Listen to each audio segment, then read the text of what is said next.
Hi, good morning. Thank you very much for joining me in this video. I want to talk to you again about tenanted property and selling tenanted property. I know we've run across this before and discussed it in previous videos, but it's something that continues to come up. And in fact, we've had it come up in the last week or so 2 or 3 times, and it's caused serious problems. So I think we need to revisit it. What happens, there's provisions in the Residential Tenancy Act when a property is being sold and it's tenanted, if the buyer needs the property for their own use, and when I say their own use, I mean themselves, their parents, or their children, then notice can be given to the tenant that the beneficial owner needs the property for themselves.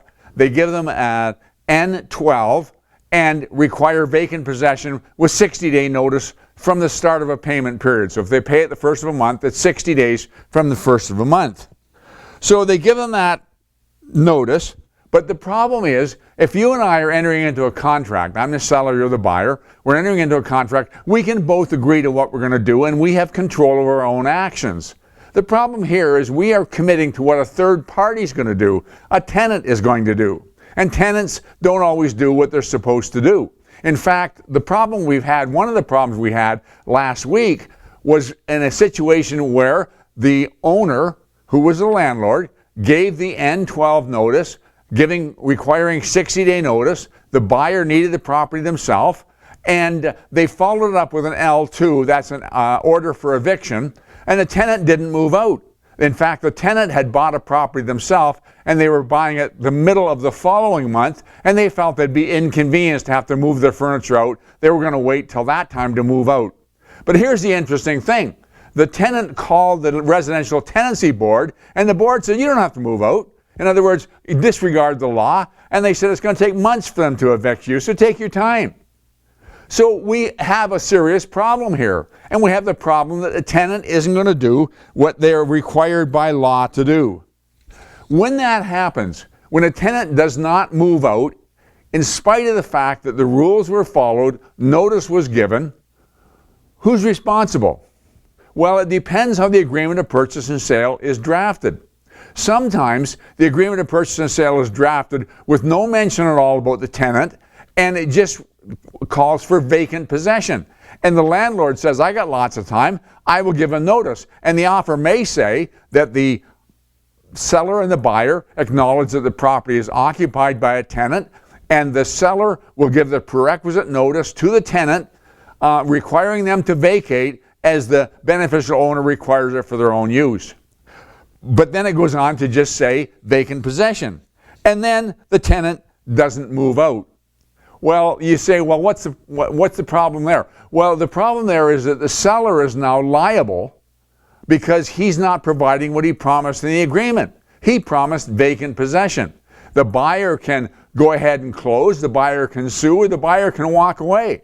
But it's inconvenient for the buyer as well. The buyer was counting on vacant possession. He's got his moving truck full of furniture, and the tenants are happily living in the property, and you can't get them out. You can't change the lock. You got to go through a process that might take months. So what do? Well, you need to, in the agreement of purchase and sale, you need to state, yes, that the prerequisite notice will be given to the tenant requiring vacant possession, that the buyer needs it for their own personal use, and then you need to say that the seller does not in fact guarantee that the tenant will vacate, and in the event the tenant does not vacate, the buyer agrees to assume the tenant and take over the eviction process themselves. Now, sometimes an agent will say, well, my buyer wouldn't sign it if that were the case. Well, that's okay, but understand that the fact that you don't put that in and the tenant doesn't move out, you're going to have a real problem on closing, whether or not you've shifted the onus to the seller, but you've still got a problem that's going to inconvenience everybody. But there's one other thing I want to underscore here, and that's what happens if you give the notice, but the buyer has no intention of either he or his family moving in. He's using that as a ploy to increase the rent. We've all seen prices go up on houses, prices go up on rent astronomically, and properties have below market rent, and the buyer wants to raise the rent, understandably. So he is pretending that he needs it for his family, and he may put a family member in there for a month or two, but he is going to raise the rent and put it back in the market for rent. Well, the Act has really beefed up in this regard. It used to be that the tenant could come back up to 1 year if he could challenge the fact that the notice was fraudulent that he was receiving. Well, now it's 2 years. There's also the board can fine the original owner who gave the notice up to $50,000 for an individual or $250,000 for a corporation if it looks like they deliberately misled in giving that notice. And if the new owner spent some money, renovated the unit, put it back on the market, the original tenant can come back and insist on re-renting the unit at the original price, not at the new market price. So their onus is there to get it right.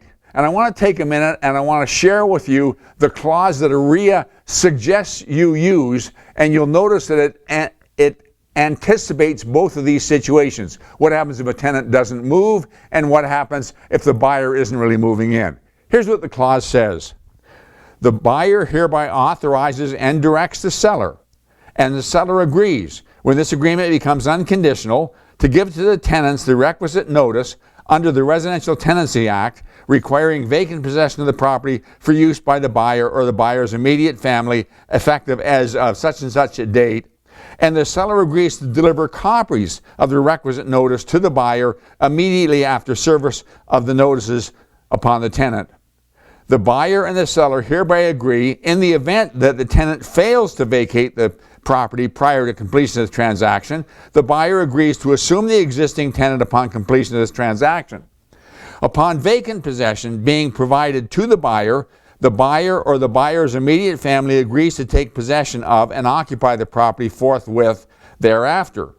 Buyer agrees to provide the seller with a written indemnity on completion, indemnifying the seller from all actions, cause of action, claims, and demands of any kind whatsoever that may occur in the event that the buyer does not take possession of and occupy the property as aforesaid. So we've got in here covering the case that the tenant doesn't move out, and we've got in here covering the case that the buyer has no intention of actually moving in, and we're indemnifying the seller. So these things protect your seller, and you say, well, I wouldn't put them in if I'm representing the buyer, I'd put them in if I'm representing the seller. Maybe so, but you have to understand, if a tenant doesn't move out, this whole thing's going to blow up anyway, and you're going to be implicated in lawsuits that fly. It's better to get it right up front, regardless of whether you're representing the buyer, representing the seller. Hope that makes sense. Sorry to continue to belabor this, but it's such an important thing, and it's something we run across time and time again. Thank you very much for taking the time to watch this video. Talk to you again next week.